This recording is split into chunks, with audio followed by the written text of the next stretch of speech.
Hello everyone, welcome back to the channel. It only took about 39 tries to get this one going. I thought I was going to break this computer. Okay, so I just returned from Abraham Lincoln's home in Springfield. I've been home for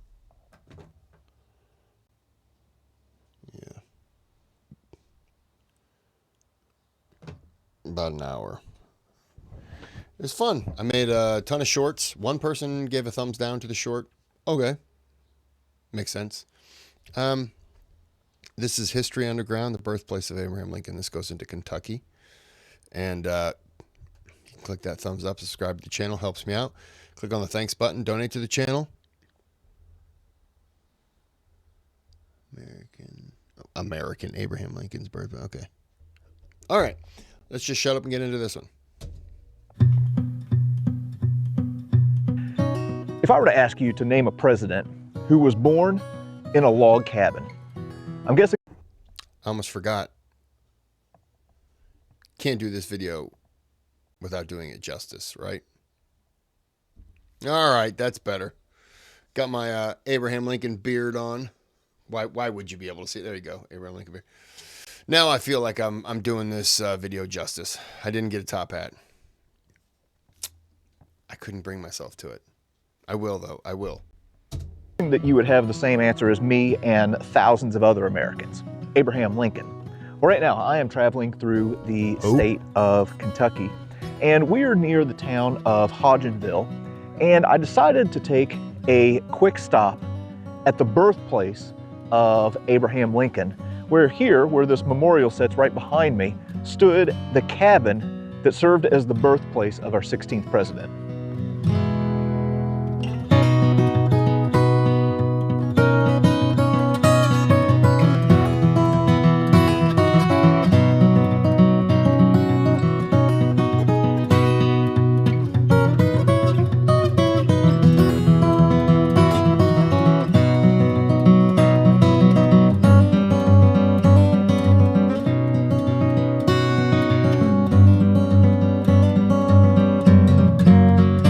Like I mentioned, we are near the town of Hodgenville, Kentucky.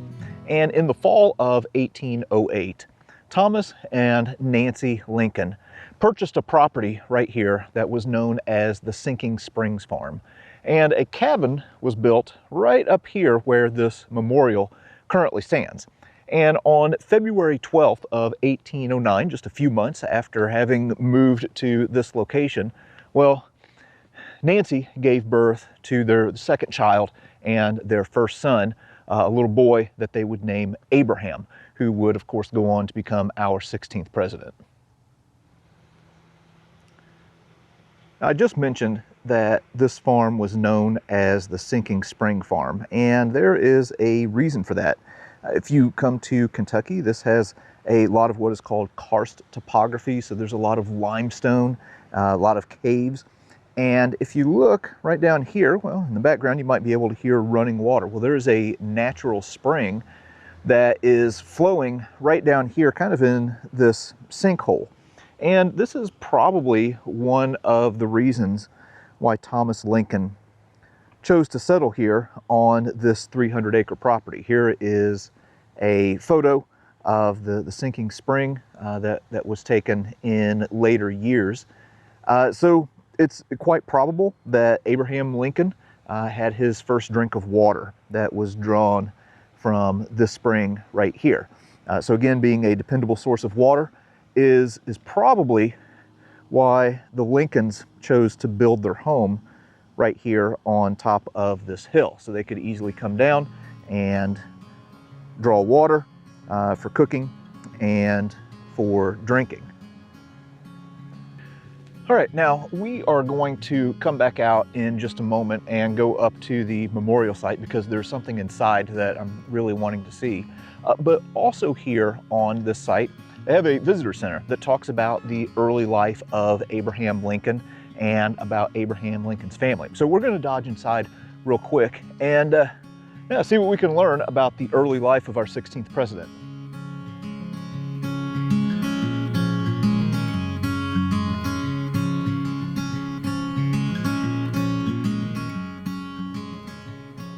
All right, we just walked into the visitor center here, and as you walk in, one of the first things that greets you is the Lincoln family.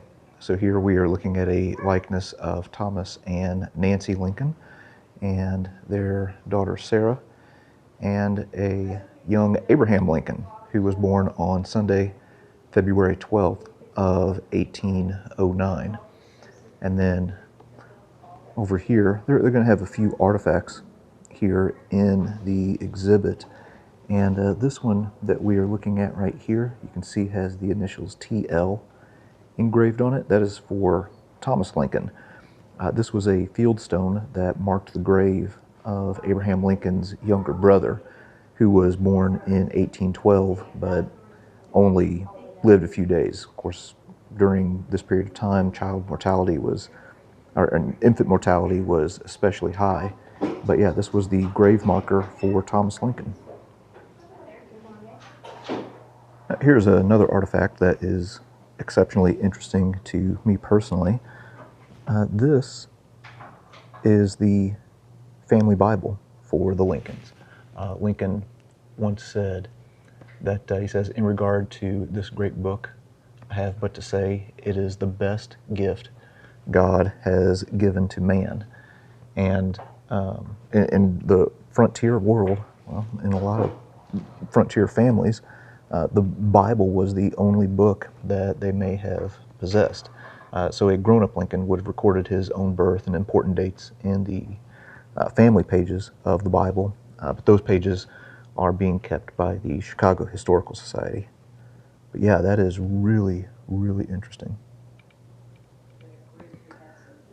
So here on this display, they talk about the movement of the Lincoln family.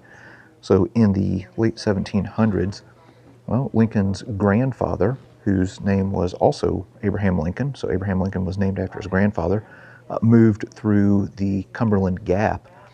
His grandfather was actually killed by Native Americans, and then his father... He was killed by Native Americans right in front of Thomas Lincoln, who was 8 at the time.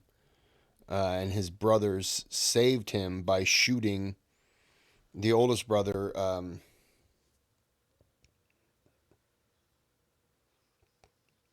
Ezekiel. Saved Thomas by shooting the Indian, like right in the chest, at a pretty close distance, all things considered. Like, 10, 15 yards maybe. Thomas Lincoln ended up settling here in this area of Kentucky. After the Abraham was killed, the grandfather Abraham, after he was... There's a tag inside. I should probably have ripped that out. After Abraham, the grandfather, was killed, Ezekiel was the oldest, and he kicked Thomas and the other brother, I believe his name was Isaac or Isaiah. Kicked both of them out. He was the man of the house at like 14 or 15. Oh, it's been a long day. But yeah, he kicked them out of the house, so they had to go and move with family. And Isaiah, whichever one he was, he got a better life, better treatment from the people who took him in, as opposed to Thomas, who became more of an indentured servant and was given like 250 acres of land when he was 18. No education. It was he learned hard work in farming, and unfortunately, he wasn't super successful. And so I was always wondering if the people that took him in were successful. So they lived here at the Sinking Springs farm for a few years and then were forced to move. And then also here, they talk about the family lineage of Abraham Lincoln. And, okay, so here we have Lincoln and his wife, Mary Todd.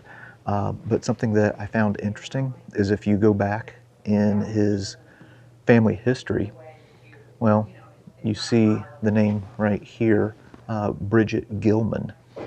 Well, she was the daughter of Edward Gilman. This is the fifth great-grandmother of Abraham Lincoln. But through her line, well, you have also John Hancock, Nicholas Gilman, who was a signer of the Constitution, Nathan Gorman, who's a signer of the Constitution, Salmon Chase, who was going to be his Secretary of Treasury, and then other descendants in that line are the Wright brothers, Tennessee Williams, Gerald Ford, Robert Frost, and then both of the Bushes who served as president. Yeah, so that's pretty interesting. Oh, also, something that I found interesting in this family history that they have here is Lincoln's father, Thomas Lincoln, had a brother, older brother named Mordecai. Well, Mordecai Lincoln married a woman named Mary Mudd, who was the first cousin twice removed to Dr. Samuel Mudd. Yeah, my apologies. I said Ezekiel. Maybe Ezekiel was the middle. I don't remember. Yeah, Mordecai. My fault. Who was one of the conspirators in the Lincoln assassination. Here we are looking at some photographs of Lincoln's parents. So on the left is Thomas Lincoln. He was a carpenter and a cabinet maker, but had aspirations of being a farmer. And on the right is Abraham Lincoln's mother, Nancy Hanks Lincoln. So she and Thomas were married in June of 1806. In 1807, gave birth to a baby girl named Sarah, and then Abraham is going to be the second son of Thomas and Nancy Lincoln. And tragically, Nancy Lincoln is going to die when Abraham is only 9 years old. And it says here that he once told a friend, "Everything I am or ever hope to be, I owe to my angel mother." So Lincoln's life is going to be beset with tragedy from a very early age. I know this is kind of cool. I mentioned that Thomas Lincoln was a carpenter and cabinet maker. What we are looking at here is a walnut table that was made by Thomas Lincoln. Yeah, that's interesting. So again, here in the visitor center, they're talking about the early life of Abraham Lincoln.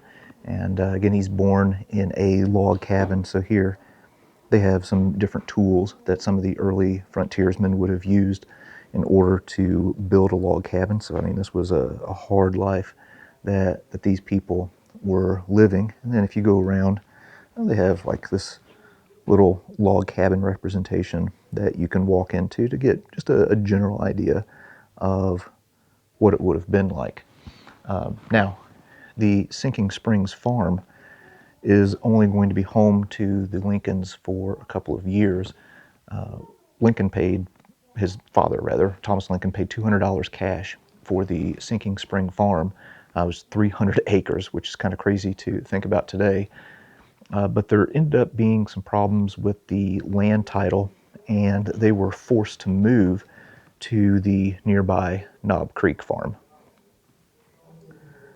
Now, this is kind of interesting. What we are looking at is a cross-section of what was called the boundary oak tree here on the Sinking Springs farm. So when the Lincolns moved here in 1808, well, this white oak tree marked one corner of the property. It was about 150 yards from the family cabin.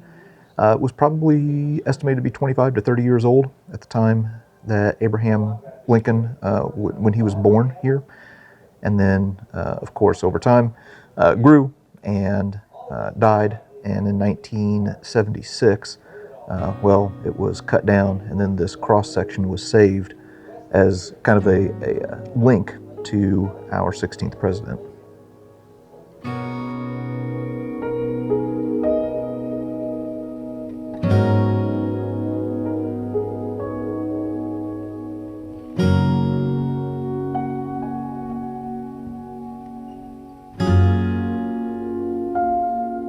All right, we've moved back outside, and in 1909, it was decided that something special needed to be done here for the 100th birthday of Abraham Lincoln.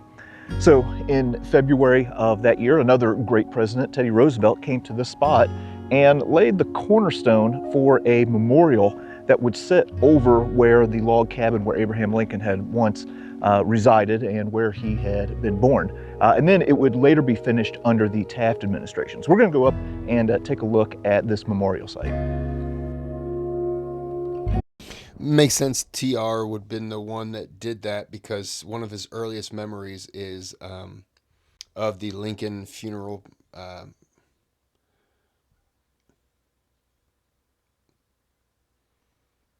Not progress, procession going through New York, and him and his brother were looking out the window. And it was on another video, but yeah, you can see it. You can look it up. Teddy Roosevelt, Lincoln's funeral, and you'll see the building with the window open and the two heads in there. Yeah. When you come to this memorial site, well, there's a lot of symbolism that was embedded in this memorial. Right now, as we are ascending these steps, if you were to count them, you would count 56 steps. This is to be symbolic of the 56 years that Abraham Lincoln lived before he was assassinated in April of 1865. And then right here, etched in stone, it says, "Here over the log cabin where Abraham Lincoln was born, destined to preserve the Union and to free the slaves, a grateful people have dedicated this memorial to unity, peace, and brotherhood among the states." Here, before you go into the memorial, they have a couple of information panels that tell you a little bit about this site. And then here we see a photo of the dedication on February 12th of 1909, where they laid the cornerstone for the memorial. And then again, as I mentioned, Teddy Roosevelt is going to be here for the laying of that cornerstone. Teddy Roosevelt is one of my favorite presidents. Well, not one of my favorite presidents, he is my favorite president. But he wasn't a perfect man. He was a rather complex figure. And I think when we look at Lincoln, there's been kind of a mythology that has been built around Abraham Lincoln. I do consider him to be one of the greatest presidents, but he also made mistakes. There were some imperfections in his life and in his presidency. But I think if you take his deeds and weigh them out, well, I think he comes out as a net positive for the history of this country and his role in preserving the Union. All right, let's go inside and take a look at what there is to see inside of the memorial. Well, here inside this ornate, ostentatious granite memorial is a humble log cabin that represents the log cabin that Abraham Lincoln, our 16th president, was born in. A little bit more about the background on this memorial. There was a group that was formed in the run-up to the 100th anniversary of Lincoln's birth called the Lincoln Farm Association. Members included Mark Twain, Ida B. Tarbell, Samuel Gompers, okay, some rather well-known names. And there was a public grassroots effort that was kicked off to raise money to build this memorial. There was 110 acres of the original Sinking Springs farm that was purchased, and then they started construction on the memorial site, again starting with the laying of the cornerstone in February of 1909 with Teddy Roosevelt in attendance. It was completed a few years later under the Taft administration, and again there's symbolism out here, or inside of the memorial as well. There are 16 windows representing the fact that Lincoln was our 16th president. And then if you look, you have these representations of fence posts around the cabin. There are 16 of those, again, representing the fact that Lincoln was our 16th president. And this is now part of the national park system. I think the national parks and the national historic sites, that we have in the United States was one of our best ideas. And in a time when I think people of all political persuasions can agree that there's a lot of government waste on stupid stuff, well, I think that investing in land and in historic sites and in the preservation of our history is a worthwhile and wise use of our financial resources. And yeah, the continued preservation of this site is part of that. Yeah, this is really neat.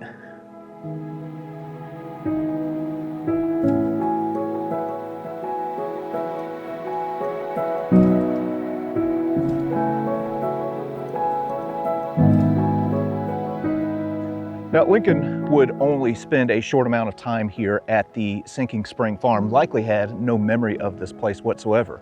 There was a land title dispute, and Thomas Lincoln ended up having to move his family to the nearby Knob Creek Farm, where Lincoln spent some of his early childhood years. Fortunately, we can't visit there today because we are running out of time. But anyway, you might be asking yourself, why is the birthplace of a president such an important thing? Why would we memorialize it? Well, I think that this is a good reminder of how important it is to invest in the next generation.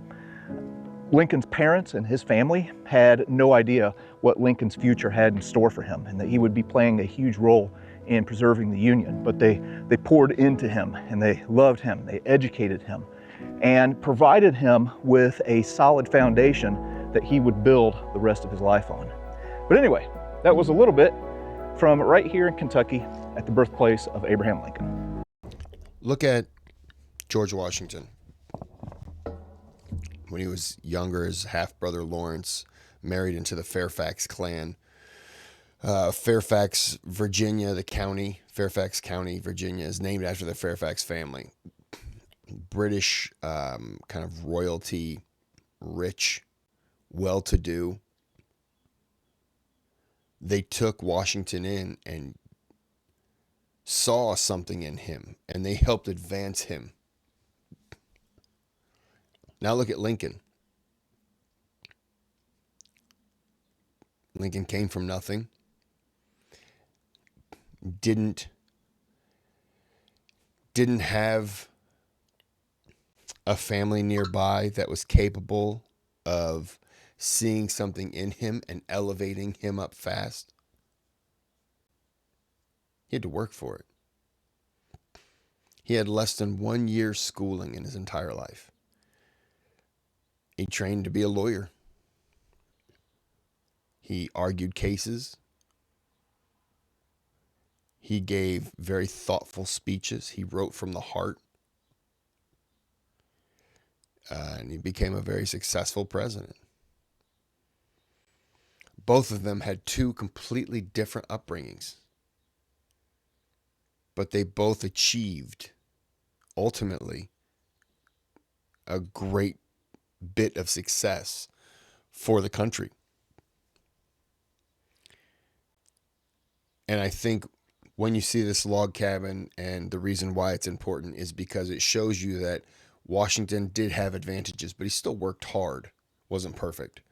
Lincoln didn't have any advantages, but he worked hard. What was the key to both of those? Hard work. It got them to where they wanted to be. Maybe not where they wanted to be, but it got them to be ultimately the president. And they both respected that power that they had. Lincoln might have dipped his toe on the other side of that line from time to time during the Civil War, sure. But he didn't break it.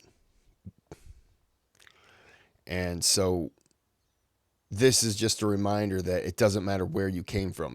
It might have been easier then than it is today. But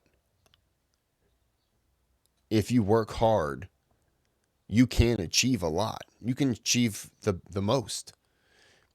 But it comes to, do you want to put in that work? That's up to you.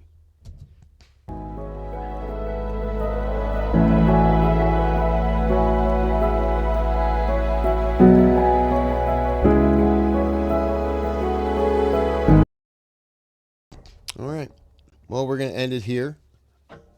That's one of the things that I would like to go to. I passed New Salem, which was another place that he lived at. I just didn't have time to stop. I needed to get back. I'd been gone for about 9 hours, and I still had about an hour and a half to go. So I was just done. I was pooped, tired. So we're gonna end it here.